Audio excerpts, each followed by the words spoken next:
Mon père, il m'a dit, parfait, lundi matin, je te veux au bureau. Là, je le regarde, j'ai le juridique, c'est une joke, là. J'ai été contactée par une responsable de mon ancienne école secondaire pour donner une conférence. J'ai 28 ans, puis j'ai envie d'avoir du fun avec vous aujourd'hui. J'ai pas envie de faire un monologue. Fait que si vous avez des questions, j'aime mieux que vous levez votre main au fur et à mesure. Sincèrement, au départ, j'étais pas vraiment certaine d'accepter parce qu'un petit peu, tu sais, le syndrome de l'imposteur, que j'ai pas eu un grand parcours scolaire. Ils ont eu 5 merveilleux enfants. J'ai eu vent qu'il y avait un membre de la famille qui allait faire une conférence dans une école secondaire, mais je sais pas c'est qui plus que ça. Moi, côté conférence, c'est pas mon dada, fait que si les filles veulent s'en occuper, ça va me faire plaisir de leur laisser.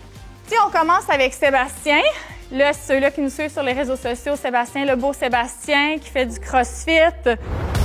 Le groupe Abatiello, c'est une entreprise familiale. On est 5 frères et sœurs. 100% de notre vie est prise par le travail. On est ensemble plus que 5 jours sur 7. Lorsque mon père est là, ça parle fort. Si moi, je manque de tact, elle manque calissement de temps.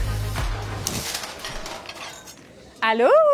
Bon, fait que si je suis ici aujourd'hui, c'est parce que je suis une ancienne de la CAR. Moi, j'ai gradué en 2013. Je trouve ça vraiment le fun que Kata ait fait une conférence dans cette école secondaire-là, qui est en fait notre école secondaire. C'est une journée durant laquelle des personnes qui pratiquent différents métiers vont donner des conférences dans l'école et les jeunes s'inscrivent selon leur intérêt puis ils peuvent en apprendre plus sur le métier qu'ils désirent faire.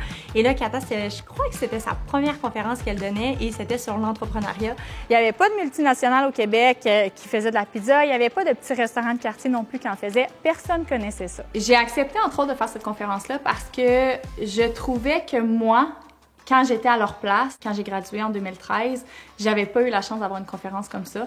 Fait que je me suis comme mis à leur place, puis je trouvais ça vraiment important, puis j'aurais vraiment aimé ça, avoir cette conférence-là. Puis c'était vraiment des grands travailleurs. Les enfants, veulent pas, avec le temps, ils se sont mis à travailler dans les restaurants avec eux. Et mon père a décidé de reprendre ça et de faire des franchises. Est-ce que vous savez c'est quoi des franchises? Toi, tu sais c'est quoi? Vas-y, go! J'ai eu la chance que mon père soit en entrepreneuriat, donc je savais c'était quoi, j'avais un bel exemple. Mais comme je leur ai dit, c'est peut-être pas la chance de tout le monde qui veut aller en entrepreneuriat. Fait que je pense que c'est toujours bien de se faire dire les 4 vérités de l'entrepreneuriat, que on va dire les vraies affaires, là. Le 8 à 5, tu peux l'oublier. Le 40 heures semaine, tu peux l'oublier. La tête libre quand tu pars du bureau, tu peux l'oublier aussi. Fait que je pense que c'est bien de se le faire rappeler. Je veux pas vous décourager, mais si vous pensez que lâcher l'école puis que d'aller apprendre sur le tas, c'est la chose à faire, je vous le déconseille fortement, OK? C'est extrêmement difficile à faire. J'en ai pleuré une shot. J'ai voulu lâcher. J'ai passé des nuits blanches à travailler au bureau. Parce que quand tu apprends sur le tas, tu t'en vas sur le terrain, puis tu t'obliges à apprendre à la vitesse des gens qui connaissent ça, puis à la vitesse de la business qui roule déjà. Je suis sûre qu'elle a super bien fait ça. Kata s'exprime bien, elle a des propos qui sont jeunes et dynamiques, donc d'après moi, elle a bien connecté avec les élèves de secondaire 5. Fait que vous pensez que je me sens comment? Moi, la petite fille de 17 ans, qui lâche l'école, qui gosse mon père pour aller travailler dans les bureaux, puis qui fait faire une erreur qui coûte 100 000. Et je me sentais petite dans mes shorts en tabarouette. Cette force de communication-là, je pense pas qu'elle vienne de notre père, qui est un homme de peu de mots, mais des mots toujours bien choisis, bien directs. Mais du côté de notre mère, notre grand-père a été à la radio pendant de nombreuses années. Il a parti un poste de radio, il a été un ambassadeur du Canada à l'étranger aussi. Donc mon grand-père est quelqu'un qui s'exprime très, très bien.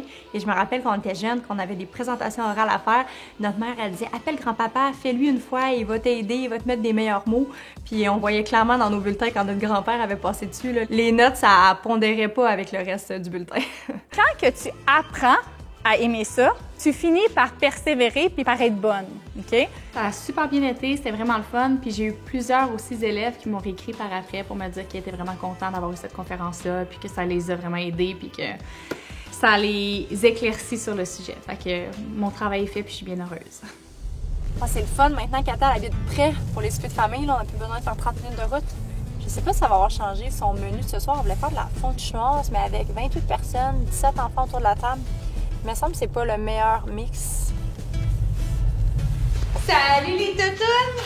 Ça, c'est à toi. Comment ça va? Fait que là, je commence les plateaux pour les fondus au fromage. Fait que je vais mettre des viandes froides, je vais mettre des légumes aussi. Fait que j'en fais 4 fois pour que ce soit un peu partout sur la table. La préparation du souper avance super bien, sauf pour mes croûtons qui, eux, viennent de brûler, justement. Il faudrait que j'aille faire les prochains.